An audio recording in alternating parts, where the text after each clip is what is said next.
I call upon Ratvika Bhattacharya ma'am to present the insights of it. Thank you. Over to you, ma'am.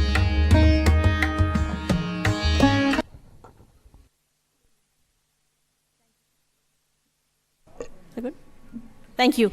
Thank you so much. Thank you, Honorable Minister, for being here. Such an honor to have you. Thank you, sir, for being here. Such a pleasure to have you. Our intention, we started earlier today by saying when you look at investment, the pictures that you see is often of large bridges. You see large infrastructure. And the renewable movement is no separate. You see large images of infrastructure which has been built.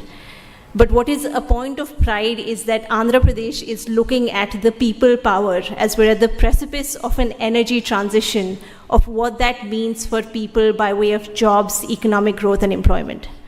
So today, sir, we've had the opportunity to have 3 panel discussions, and they have all been very fruitful, where we've heard from industry leaders, as well as today the room is actually full of entrepreneurs and industry champions in the solar industry on what the path holds for them going forward. And what we've heard is a very keen interest for collaboration between business and government, both by way of partnering on things like apprenticeship program, both by way of understanding that jobs which have to be created require a skill input from the private sector.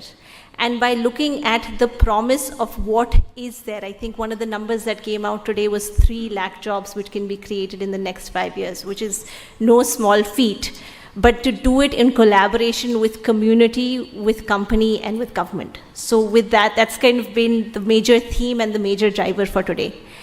And as we summarize what our key takeaways were, it's time for action, and Andhra is known for its action and the fact that we're working in a state that is so tremendously dynamic. And those actions have essentially been, can we work at a district level looking to support entrepreneurship at a very grassroots level so that we can support it?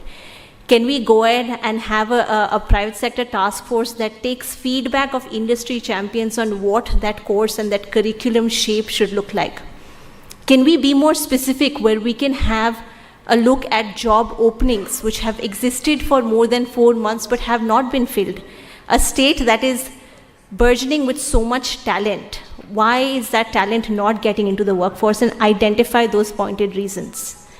And can we go ahead and have a continuous dialogue, create those bridges between industry and government for a continuous dialogue on what the future holds?